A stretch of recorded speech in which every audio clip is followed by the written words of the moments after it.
अस्सलाम वालेकुम my YouTube family. उम्मीद है आप सब ठीक ठाक होंगे और अपने घरों में अपनी फैमिली के साथ खुश और आबाद होंगे। आज मैं जो रेसिपी आपके लिए लेकर आई हूँ ये टी टाइम के लिए, लंच बॉक्सेस के लिए, क्योंकि आगे स्कूल खुलने वाले हैं तो बहुत ही आइडियल रेसिपी है। न्यू आइडिया है, इसको ज़रूर ट्राई कीजिएगा। तो इसको बड़े क्या बच्चे भी बहुत शौक़ से खाएँगे और इसके लिए आपको बाज़ार से एक्स्ट्रा चीज़ लाने की कोई भी ज़रूरत नहीं है। घर की बची हुई चीज़ों से ही हम ये मज़ेदार सी रेसिपी बनाएंगे। तो चलिए बिस्मिल्लाह करते हैं और बनाना स्टार्ट करते हैं। तो ये मज़ेदार से स्नैक बनाने के लिए मैंने ले लिया है कीमा। ये मेरे पास रात का बचा हुआ था, इसको मैंने बनाया था फ्राई कीमा। ठीक है, आपके पास चिकन हो या आलू हो, कुछ भी हो तो आप ये रेसिपी बना सकते हैं। अच्छा जी, कीमा तो हमारा बिल्कुल कुक है तो इसलिए हम इसको करना हमने कुछ भी नहीं है। अगर आप इसमें वेजिटेबल्स डालना चाहते हैं तो वो आप अपनी मर्ज़ी से डाल सकते हैं, लेकिन मैं इसको एज इट इज़ यूज़ करूँगी। अच्छा जी, अब रोल्स के लिए हम डो रेडी कर लेते हैं। तो उसके लिए मैंने ले लिया 2 कप मैदा। ये मैंने इसको ये मेजरिंग कप के हिसाब से लिया। ठीक है, तो इसको मैंने छान लिया हुआ है। छानना आपने लाजमी है। उसके बाद हम इसमें डालेंगे 1 टेबलस्पून भर के मिल्क पाउडर। इससे टेस्ट जो है वो बहुत ही ज़बरदस्त हो जाएगा रोल्स का। उसके बाद जो अगली चीज़ हमें चाहिए वो है ईस्ट। यह आपको इजीली आपको किसी भी पंसार स्टोर से मिल जाएगी और आपने कभी भी खुला हुआ पैकेट जो है वो यूज़ नहीं करना। ठीक है, तो इसको खोलेंगे और इसको हमने यूज़ करना है 1 टीस्पून। सारा कुछ मैं 1 चम्मच से ही नाप के डाल रही हूँ, 1 टीस्पून। ठीक है, ये डाल देंगे और डायरेक्ट हम मैदे में ही डाल देंगे। उसके बाद अगली चीज़ जो इसमें जाएगी वो है दानेदार चीनी।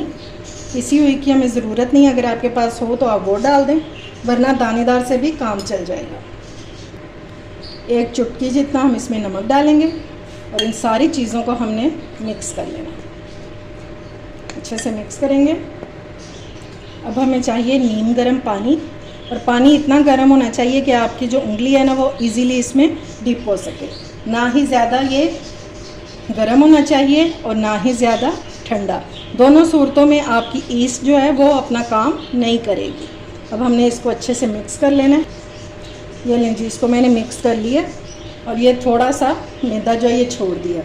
अब हम इसको निकालेंगे काउंटर पे, ताकि अब हम इसकी अच्छे से धुलाई कर सकें यानी कि इसको गूंद सकें। तो मैदा भी हमने साथ ही निकाल दिया। और आपने देखा होगा कि अभी तक मैंने इसमें ऑयल नहीं डाला। ऑयल अगर आप इस टाइम पे डालेंगे ना तो आपकी डो जो है वो बहुत अच्छी गूंद जाएगी, क्योंकि इस टाइम पे ये स्टिकी सी हो रही होती है ना। तो जब आप इसको काउंटर पे निकालें तो उस टाइम पे ऑयल डालें तो ये बहुत ज़बरदस्त सी गूंद जाएगी। अब हम इसमें ऑयल डालेंगे 2 टेबलस्पून। ठीक हो गया। और अब हमें इसको मिक्स करते हुए अच्छे से गूंद लेना है। इतना गूंदना है कि ये हमारी अच्छी सी डो रेडी हो जाए। ये देखें, अभी ये टूट रही है ना, जब ये अच्छी से गूंद जाएगी तो इसमें लचक पैदा हो जाएगी और फिर ये टूटेगी नहीं। तकरीबन इसको उस कंडीशन में आने में तकरीबन 5 से 7 मिनट लगेंगे। स्टिकीनेस बिल्कुल ख़त्म हो चुकी है और डो हमारी ज़बरदस्त सी रेडी हो गई है। ये देखिए, हमारी डो जो है ये सॉफ्ट होनी चाहिए, क्योंकि अगर आपकी डो हार्ड होगी तो फिर आपके रोल्स जो हैं वो सॉफ्ट नहीं बनेंगे। अब हम ये वही बॉल ले लेंगे, इसमें डालेंगे थोड़ा सा ऑयल।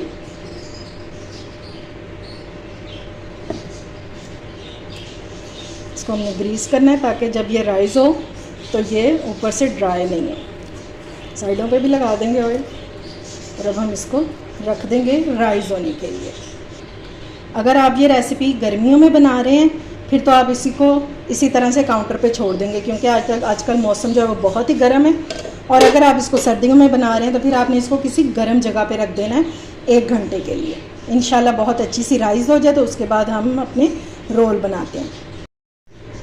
ये लें जी, डो हमारी बहुत अच्छे से राइज़ हो चुकी है। ठीक है, अब हम इसको काउंटर पे निकालेंगे। ये देखिए माशाल्लाह से कितनी ज़बरदस्त सी इसकी जाली बनी है।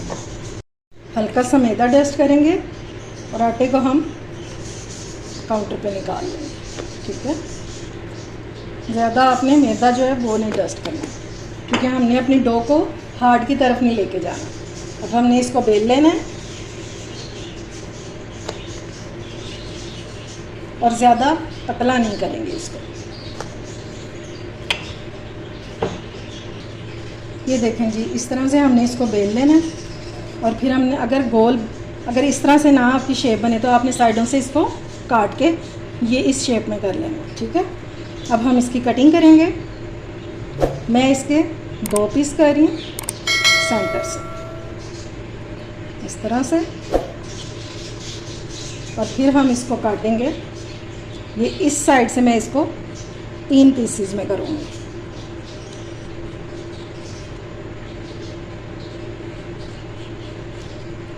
इक्वल बिल्कुल आपने काटने हैं, ठीक हो गया।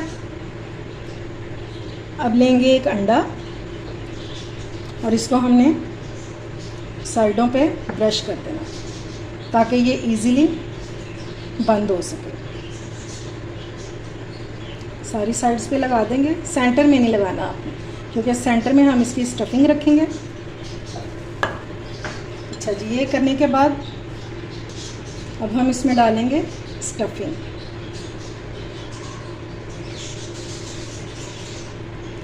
इतनी सी आपने स्टफिंग डालनी है कि ये इजीली रोल हो सके। तकरीबन 1 टेबलस्पून मैं इसमें डाला है, ठीक है। अब हमने यहाँ से इसको उठाना है और इस कीमे को ओवरलैप करते हुए हमने इस साइड पे ले आना है जी। इस तरह से हमने इसको फोल्ड कर लेना है, ठीक है। ये लो, फिर हम इसकी शेप को सही कर लेंगे और बेकिंग ट्रे में रख लेंगे। इस तरह से हमने ट्रे में रखते जाना है। इसको ट्रे को मैंने बटर पेपर लगा के और ग्रीस कर दिया हुआ है, ठीक है। इसी तरह से सारे मैं रेडी कर लूँगी। ये लें जी, रोल मैंने सारे बना लिए। अब हमने क्या करना है कि वही अंडा जो हमने अंदर लगाया था उसको हम इनके ऊपर ब्रश कर देंगे ताकि अच्छा सा कलर आ सके। अब हम इसके ऊपर लगाएंगे वाइट तिल। अगर आप कलौंजी लगाना चाहते हैं तो आप वो भी लगा सकते हैं, और अगर आपके पास कुछ भी नहीं है तो स्किप भी कर सकते हैं। सिर्फ ये देखने में अच्छा लगता है, बस टेस्ट में कोई भी फ़र्क नहीं आएगा। ये लें जी, ये रेडी हो गए हैं। सब पर मैंने तेल भी डाल दिए हैं। अब हम इसको रखेंगे प्री हीटेड पतीले में। मैं पतीले में बना रही हूँ, आप चाहें तो आप इसको ओवन में भी बना सकते हैं 180 सेंटीग्रेड पर रख कर, ठीक है। तो इंशाल्लाह ये बहुत अच्छे से बेक हो जाएंगे तकरीबन 40 से 45 मिनट में। तो चलिए अब इसको रखते हैं पतीले में। ये लें जी, मैंने इनको रख दिया है पतीले में और पतीले को मैंने प्री हीट कर लिया हुआ है 10 मिनट पहले ही, ठीक है।